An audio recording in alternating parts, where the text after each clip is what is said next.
Hello, Eurovision friends. Thank you so much for coming to my channel, Eurovision Histories. Today, I want to do a prediction for Eurovision 2024. This is the February update. I did two already, and you might say, how did you predict anything if you didn't know any of the songs? Well, that's what I do. I like to speculate, and I like to think what might happen, and don't take this too seriously. It's just a bit of fun, because I know we don't have most of the songs yet. We have even some of the artists we don't know yet. So don't take it too seriously. There's always one guy or girl in the comments who say that I have some background information and I'm spoiling it and I don't know what. No, I don't know anything more than you do. This is just some speculation and also thinking about what other songs did well in the past.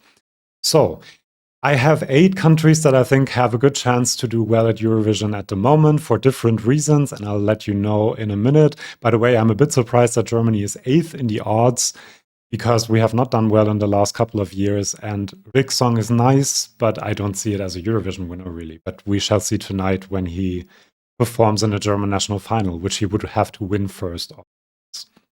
Now, let's look at the 8 countries that I think are in a good position at the moment. In 8th position, I have Serbia, mostly because they have a lot of good songs in their national final, which will happen quite soon, I think at the end of February, I guess. Liku Gledalu, for example, is a song that I think if staged right, and if all the stars align and everything else works out great, they have a great running order, could be a song that can convince a lot of juries and might also convince a lot of televoters, and then could be like a compromise winner. There are lots of other good songs. I don't really have a winner feeling yet.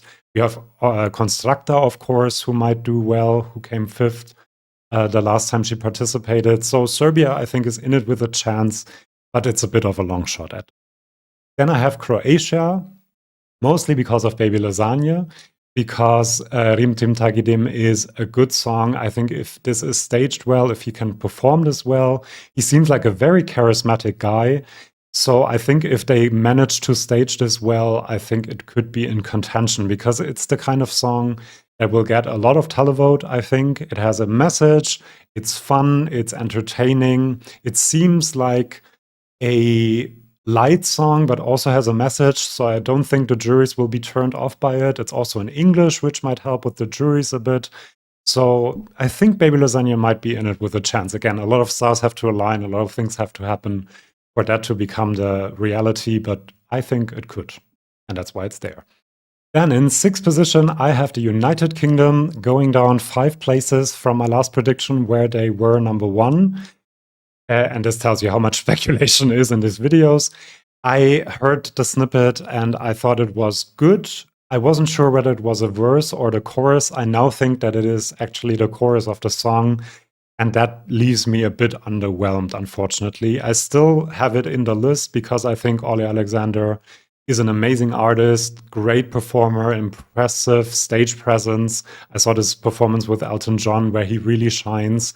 And so he might be able to elevate the song and the performance and still do it and get a lot of jury support as well. But the song didn't convince me. The snippet didn't convince me 100%. There might still be something more happening later on in the song. But yeah, we shall see. Maybe I will change the prediction once the full song is up. And in 5th place, I have Norway. This is doing really well with Eurovision fans. It's 2nd, I think, in the Euro scoreboard, where people vote for their favorite songs, and this is 2nd. It is a very special performance. It will stand out, I'm sure. People sometimes compare it to Go A with Shum, which came 5th. I think that it might do really, really well. I think it will be in the top 10, I'm quite sure. I'm not sure about winning, because you really have to convince a lot of people to vote for you, and I'm not sure it is accessible enough in some ways. But I don't have a big problem or to see this do really well in the televote. The problem I see is more with the juries, because they don't really like rock, they don't like folk, they don't like anything that has traditional elements to it. They don't like national language songs, so I think Norway might do well with the televote and struggle with the juries. Isn't that something we have seen before? Unfortunately, because I think the song is great, but There is a possibility that this wins, but I don't see it at the moment 100%, and that's why it's a position number 5. Now, in 5th position, I have Greece. I know we don't have a song yet, but I really, really have a lot of faith in Marina Sati and the whole Greek team. And everything I've read from there, maybe it's just that I've read more from Greece than from other countries, is very positive. They have received a lot of song submissions. Marina Sati seems to be an artist that is really in control, in artistic control, and will choose the right song for her. And I think that's very important, that there isn't some team that tells you, oh, this song is good for Eurovision, take this one. It has to be a song that the artist really identifies with. I think in Greece that will be the case. And she just has a style and a professionalism also that really convinces me. I can't wait to hear the Greek song. Still, it has gone down 3 positions because there are some countries that have already revealed their songs, and I think they have a better chance. And in 4th position, I thought a lot about this, moving it down, because the songs we have heard until now from Melody Festival and in Sweden have not been winner material, I don't think. We still have a few more songs to hear, and usually the best songs are in the last heat. So I'm still holding out hope that Sweden has another banger in their selection. And because of the historic, domination by Sweden, I still have them quite high, because I do think that the probability that Sweden finds a good song is higher than, for example, Germany finding a good song. So that's why they're in 4th position. Now, in 3rd position, I have France. I kind of overlooked them in my last prediction video, and I do think that a lot of people are overlooking France massively this year. Why? He is incredible as a singer. His vocal performance is always impressive. His voice is outstanding. This will maybe be the jury winner, I have a feeling. And this will stand out very much as well in a final where we will have a lot of loud songs, because the semifinals are televote only. So some of the more balladier songs might not make it to the final, and so France can really shine and stand out. If it is in a late running order, surrounded by louder songs, and he has a great vocal performance, I think this could do a voila. And voila was only 25 points away from winning. And in a year where Måneskin, who are now one of the biggest bands in the world, won. So I do think that there's a path for France, for Slimane, and I think that people are really sleeping on this. I told you this last year with Marco Mengoni, and I was right. Maybe I'm wrong this year, who knows? But I think that France has a good chance, honestly. Then, in 2nd position, going up 1 point now that we know the song, is Italy. La Noia is doing well in international charts already.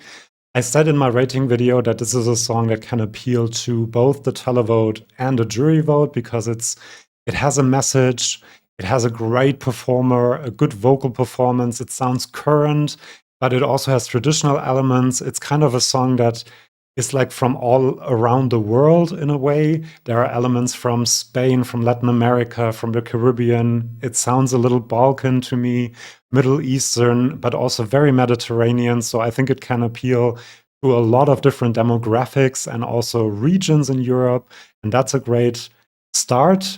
And then Angelina Mango is just an incredible performer. She's so convincing. You have to watch her. You have to see her do what she does on that stage. The spontaneity of it also, I think it will stand out, because other songs are often very choreographed in Eurovision, of course. And if she does what she did at Sanremo, just feel the song and dance along to the rhythm, I think this will stand out as very fresh and modern and youthful as well. And that is why I have Italy in 2nd position at the moment. And then in 1st position, I have Ukraine.